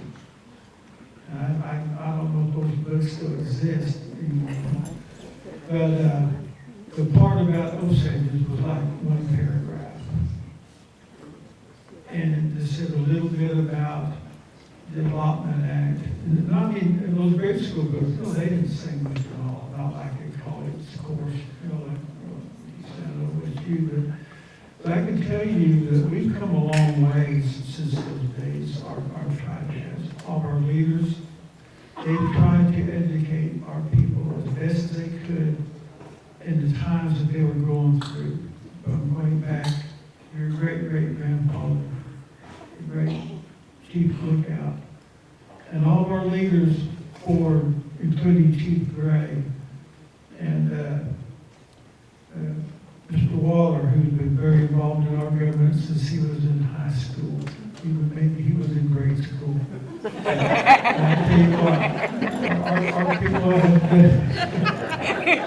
our people have come a long way. Let me tell you a story when I was in high school. Your mom and dad got me there. A bunch of my buddies from high school, we came up to the Pawhuska, to the old education building, was not there no more. It's a 2-story wood frame building. It used to be right there next to the $1 million elm. Well, there's a little office there, and that was our education man there. And we come up there from home. I think we was maybe sophomores or maybe juniors. And we come up there to see about going to college. And we went in that office. It was just really barren. Of course, there was no computers in those days. And I think he had a file cabinet, probably empty. But we sat there and he goes, "Yeah, what do you guys want?" We said, "Well, we want to see about going to college." He's a little bitty man, about 100 pounds, glasses. And he reared back in his chair and said, "Well, I'll tell you, I don't think you guys are college material." He said, "Won't you go to trade school? Won't you be a plumber or a carpenter? And you can make a good living that way." And one of my buddies, I don't want to expose his name, but he said, "Well, what if we want to be a doctor or a lawyer?" He said, "Well, I'll tell you, you guys go back and work on your grades and come back next year, and then we'll see about it." But in those days, there was no scholarship fund. There was Carlisle and Haskell. A lot of us, I myself went to Haskell when I got out of high school, from Homey High School. And but I can tell you, to answer your question, I think we have a lot of things going on in our education department. They partner with our language, our culture. We're trying to tie it all in together. And I think Chief Standing there is doing a good job of that right now. We have our Wheelers. And we have all our little Head Start programs that we've had through the years with our kids. All these little entities that we've used to educate the kids. And we're doing a pretty good job. And maybe someday we will have textbooks that have the Osage language and tell all the Osage. Maybe we'll even have in their colleges Osage History 101, or something in that direction. But I think we've made great strides going toward that direction. And I can get with you. We've talked about this before, Reese. I know we've discussed this. And it's a hard thing to do. And everybody in here watches the news to see what's going on here in Oklahoma with Mr. Walters and all that big feud between our education system. It's in the news every day. So you can tell if someone as big as the state superintendent is having a hard time, it's gonna be a hard time for us as a tribe to go and get that type of curriculum going in our little schools here on the reservation. But I think we're going in that direction, and maybe we're not going fast enough, but I think we're definitely headed in that direction.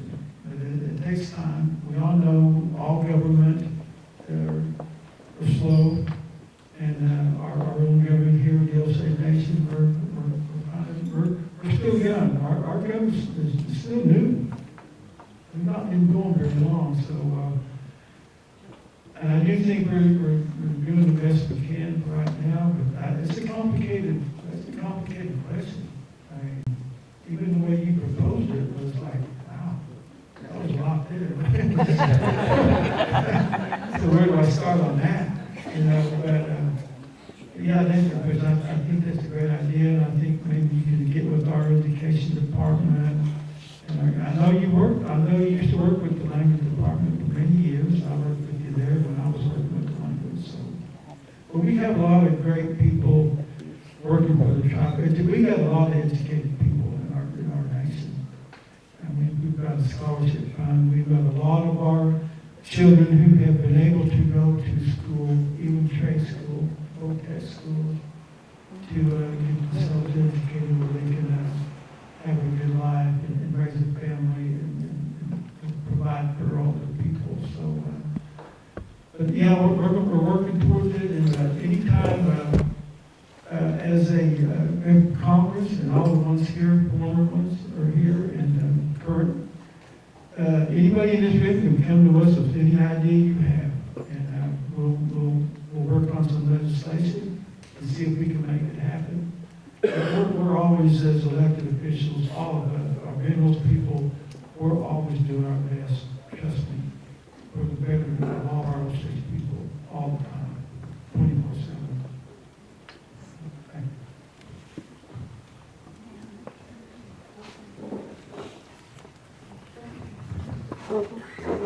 To follow up on that, it really shouldn't be hard to work with the universities on that. We're giving them our scholarship money. And someone that, in high school, I was out on the West Coast. I didn't get Oklahoma history. I got about Cowlitz and all different types of Muckleshoots and other tribes. If we're giving money to the universities, we should be able to get some curriculum in each of those universities. We're paying them tuition funds every year, thousands and thousands of dollars. It doesn't cost, I've been a faculty member in colleges, it doesn't cost that much to pay for us faculty members.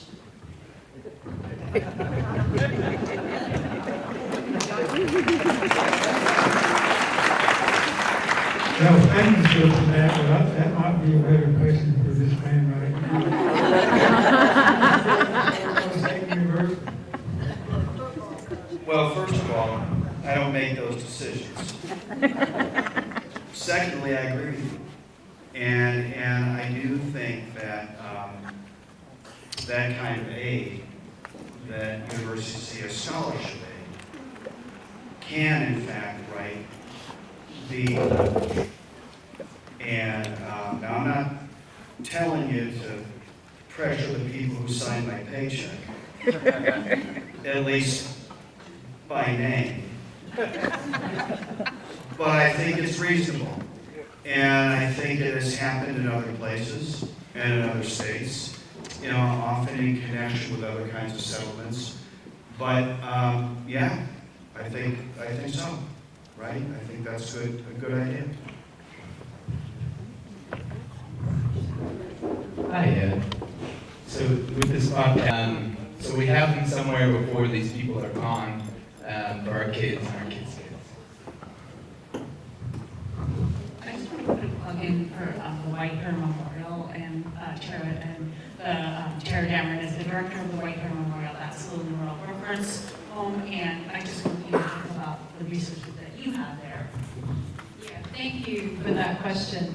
So in my day job, I'm the director of the White Hair Memorial, which, quite show of hands, how many in this room know what the White Hair Memorial is? Okay, excellent, thank you. The White Hair Memorial is the home of Lily Morrell Burkhardt. She was full-blood Osage, born in 1907. She passed away in 1967. She left her home in a trust, her home, her head rights, the land, and all of her belongings in a trust of the Oklahoma Historical Society. Number one, to be a shrine to her ancestor, white hair, right? But in addition to the Osage ethnographic, you know, the other thing is that she left it for all of us here. She left it for the Osages, and she left it for the general public. She was very much an advocate for Indian education. She was a historian. She was a visionary, right? And part of that, I speak to Billy Ponca, who's her great niece and a director for 18 and a half years, along with Dr. Swan. The mission of what we try to do is to share that, right? So we have her Osage ethnographic material, we have the Burns Research Library, we have the Blanche Garrison genealogy collection, sorry. In addition to photographs, manuscripts, newspapers. We are a part of the Oklahoma Historical Society. The Osage National Records are located in Fort Worth, Texas. They're located in the National Archives. Those records are public records. Anyone can go down there and visit, make an appointment. You can email them. They will scan those records if you want to know something about your ancestor. We do a lot of that as far as helping people.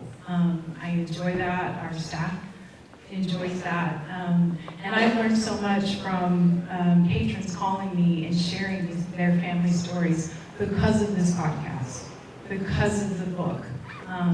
And so it's helping us to make those connections, but we would certainly be open, you know, to that possibility. We're open Monday through Friday, 9 to 5. We got a Facebook page. But that's what we do, right? That's what I do, and we're happy to do that, trying to preserve her legacy and carry on her mission. So. I cannot say enough things about how helpful the resources of the White Hair Memorial were for our project. But another one, especially if you're interested in oral history, there's a collection, part of the Western History collection at OU. I want to say it's Doris Duke, okay. And Leonard Maker interviewed a bunch of people in the Hominy community in the 60s and 70s. These were his Osage family members. These were non-Osage business people in the community. He talked to them about how trading companies operated in the 20s and 30s. He talked to them about, you know, traditional Osage ribbon making. He talked to them about what it was like sitting at the family dinner table. I mean, these really were about everything. And the transcripts are online, so if you don't have time to listen to, you know, 700 hours worth of oral history, you can also control that, which is very helpful. But I mean, it got me thinking about whether that can be recreated for this generation. I mean, not just here on the Osage Reservation, but anywhere. I don't know that I know as many people today sitting down with their relatives and truly just interviewing them for hours. And it may seem boring at the time, but I think in 20 and 30 years that can be really, really interesting, helpful, and maybe if they're online, really helpful for a reporter and looking into it. Just, you know, I remember having a conversation with you over the phone, or I tried to call you, I'm talking to my grandmother right now for 5 hours. And so you have done that, you know. But I wanted to just, on some of y'all's tables is this sheet, you know, that has some resources about, you know, where to look for these records. And I think one thing that we talked about is that these records are, like Rachel was saying, they're public documents, but they're not that easy to find. It takes a really long time, and it takes money to go down to the National Archives to be able to research these records. Or there's also the Paul Comstock collection that's at the Oklahoma Historical Society. Paul Comstock was the lawyer that Myron Banks hired to look into his estate. And so there's like several, I don't know how many boxes, like 17 boxes of his Paul Comstock's collection. I just want to put a plug in for Veronica Redding, who works at the Oklahoma Historical Society. She's a researcher there and knows and can help you. And she's Osage, exactly, yes, so she can help you with that. So that's another resource. And look, the Osage County Courthouse to look into like individual probates and records. I mean, I had gone there. One thing a lot of people asked me about was how to find out who their family's guardians were. And I'm sure it's no surprise to anyone here, but the guardianship records themselves are sealed at the Osage County Courthouse. But there is a bit of a workaround if you're just interested in the name. There's a probate index at the Osage County Courthouse, and if you ask for the first one, I believe, which I think covers like the 1910s and 20s, you can look up your family member by their last name, and it will, it's for anyone in Osage County whose will was probated here, so non-Osage and Osage. And it'll say who probated or who executed, administered the estate, and also if they had a guardian, who the guardian was. So that was something that I would have never thought to look at, and I just kind of stumbled into it by chance, but it ended up being a really valuable resource.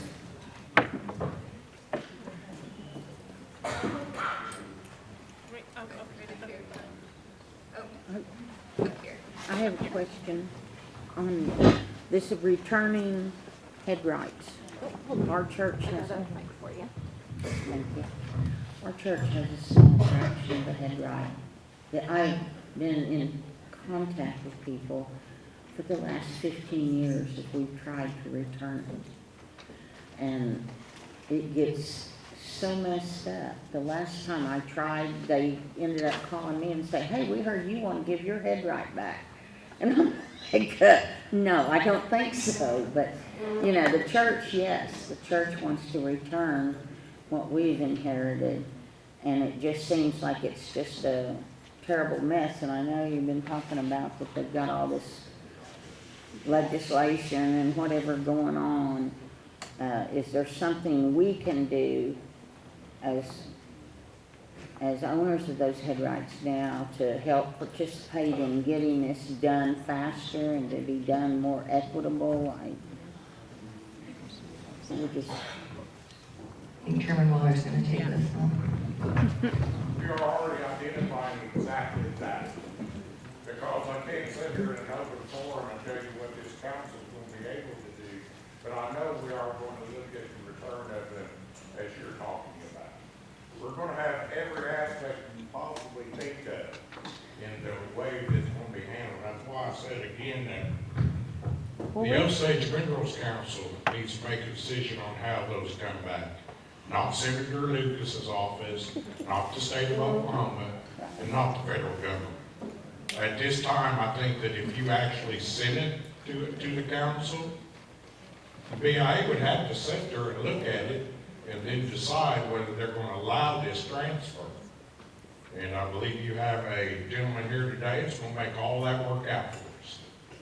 And I'm not going to throw it on him yet, but you call me and we'll get you taken care of. Hail, mud, or flood.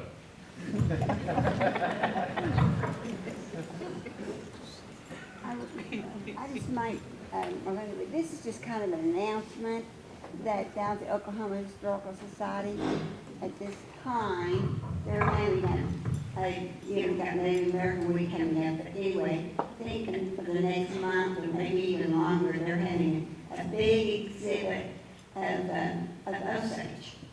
So if you're that way, well, come on down and you probably know more about that, Damron, but I just thought I'd mention it because some people don't really know.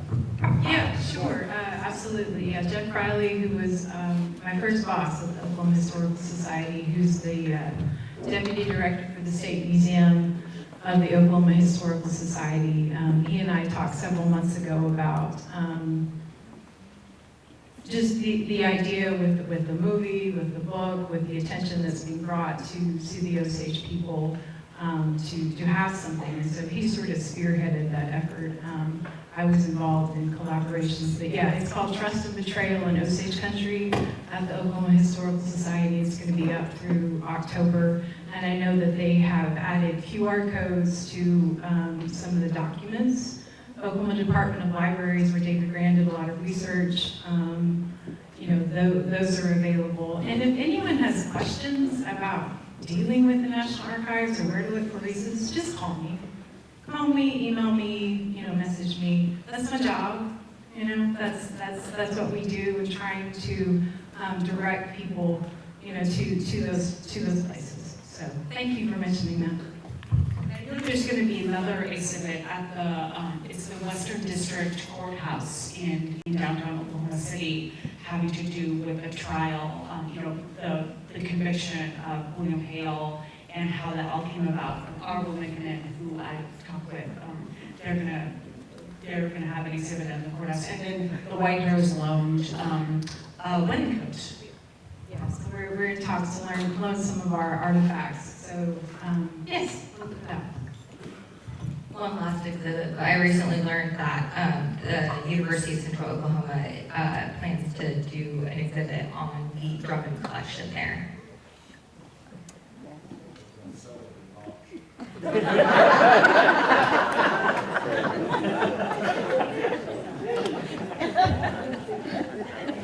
Well, thank you, Pam, for showing that. We really appreciate it. The podcast was very, very good. And Rachel, I understand that you are a oil and gas reporter in Houston. Is that correct? I'm on the investigations team now, but essentially, yes. So you're familiar with the oil and gas industry before you came up here to work in Osage and look into our trouble.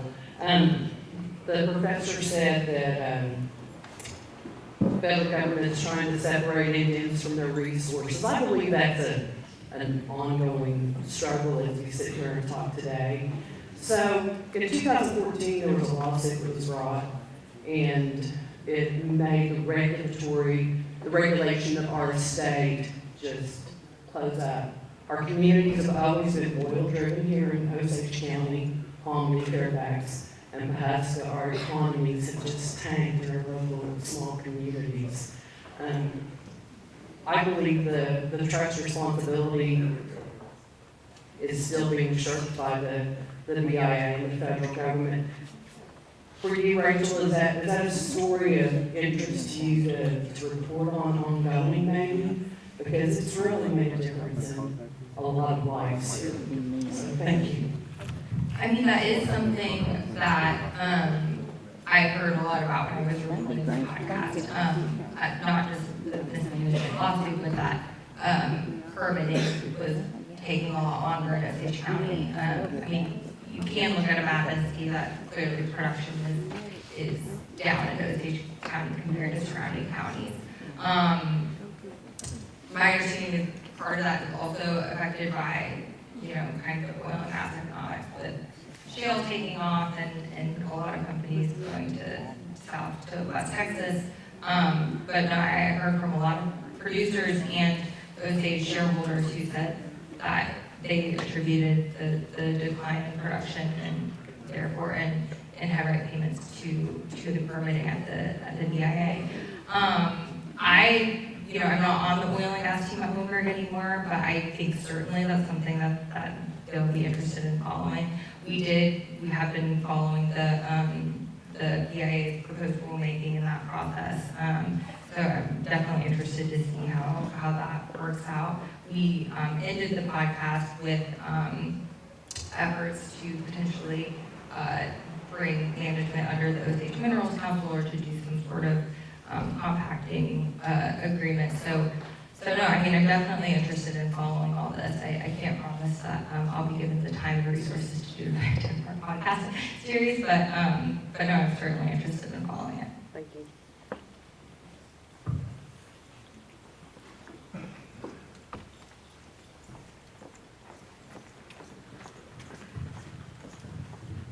Just an addendum to the Guardian question on how to find guardians. I know you probably use newspapers.com for your research. I use it every day. I get questions to look up Guardian information. So many public ads, legal notices were put in the county papers 100 years ago when the Guardian would do something on behalf of a client. So that information is usually readily available if you go to a library or a museum that has a subscription. You can look up your family member's name and the word Guardian, and almost always find multiple hits from the old newspapers. That's another really good tip. Yeah, clearly we ran out of space on that little piece of paper, but newspapers.com was really helpful. And while we're on this topic, I would like to ask Shannon a question, because this came up a lot. When I was looking through newspapers.com is that the coverage of the Osage Nation, well, during the 1920s, was, I mean, it was racist. And I don't think anyone would read that now and think otherwise.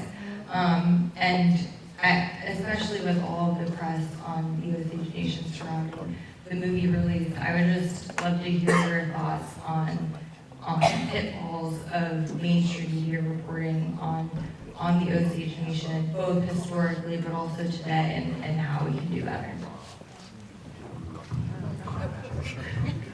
Well, for one, I am no authority on anything regarding the Osage Nation. And I think that the answer to that is evolving. We've already seen some press come out, and I've been contacted by some news outlets that, in my opinion, they wanted to focus on negative things about statements, op-eds, other news coverage from other outlets. They wanted me to write an op-ed focusing on this negative thing and this negative thing. And can you know, it all goes into sensationalizing the story right now, and I chose not to. Not only putting my head in the sand, it's just that, in my opinion, for news coverage about this very sensitive topic, there's so many aspects that are going to affect everyone. I don't know, how many people have seen the film already? Okay, so most of you. It all affected us in different ways, correct? I know I was in great awe of Everett Waller's performance.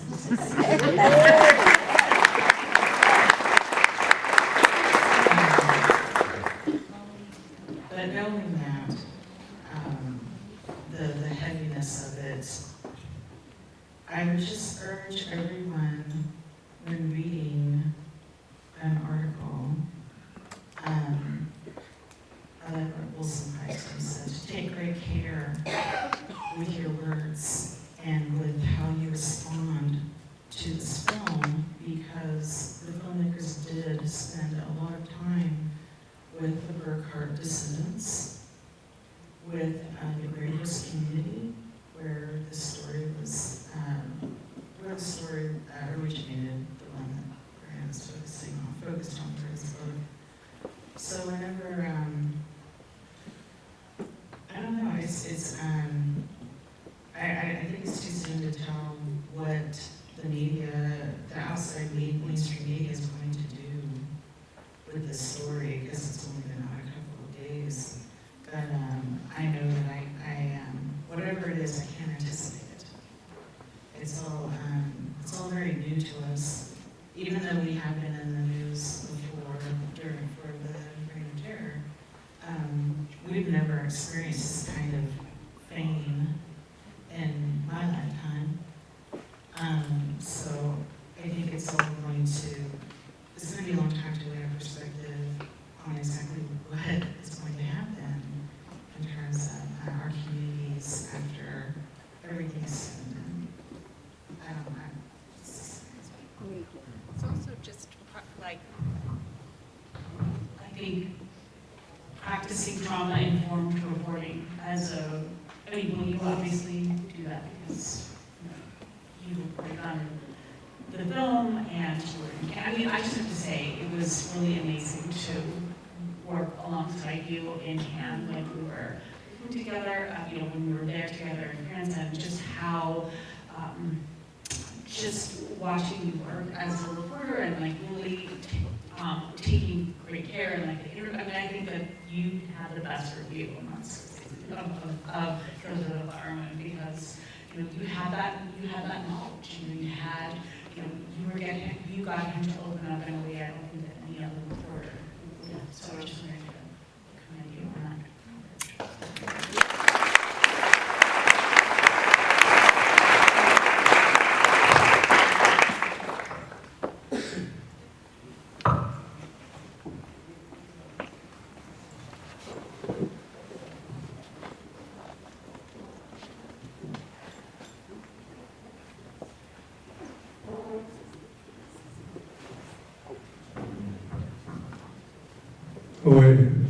Good job, panel. I just want to mention, my name's, I'm from Fairfax, and my children who are 30s at this time, they mentioned to me, you know, just casually, said, "Hey Dad, we never heard about that story about the murders of the Osage people in our schools." And I thought about that. I said, well, how do you teach that in schools, to high school students and junior high, that sort of thing? So, you know, maybe each of us that knows a little bit of the story from the movie and the book could inform your children, I guess, and you know, in a good way. You know, there's a lot to learn from this. That's one thing. Taking my daughter to see the film. She was like, "See, I'm wrong. It doesn't matter."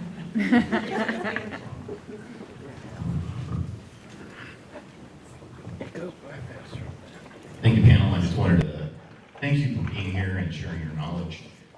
What I wanted to do was just point out that this kind of knowledge needs to be known among all of us here. I mean, there have been those of us who've kind of grown up around this culture, you know, like Shreese, you know, nephew Gage, and of course Uncle Myron and Everett. So we know these stories.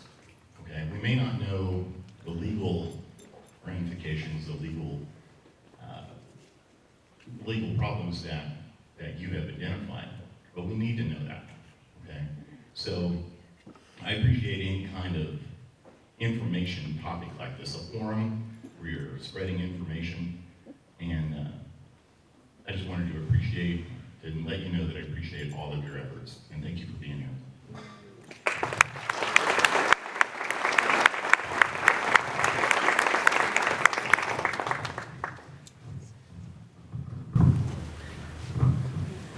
Well, it's almost 7 o'clock, and as is our Osage way, I have some gifts for our panelists, because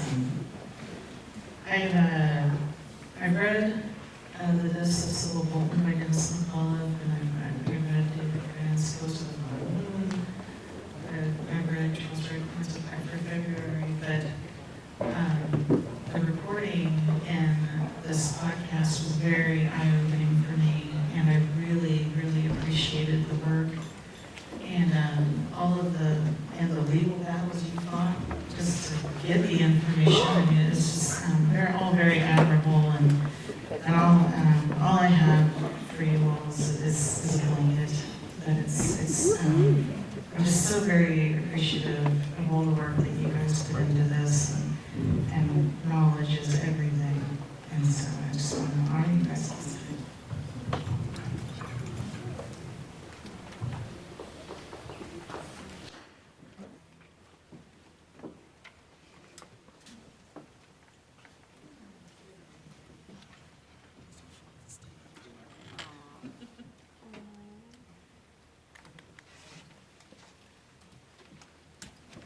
It's the smallest stage ever, but we'll make do.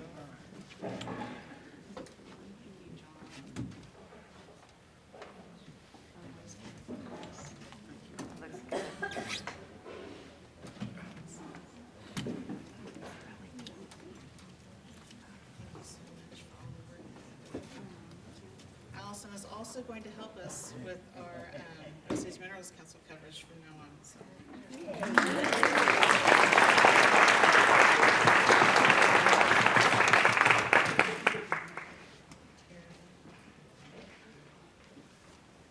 Just for your bravery.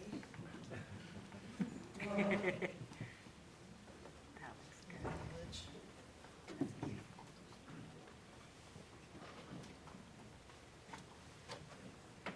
Rachel, you are what we call really king. Thank you so much for everything. Thank you for coming down here again.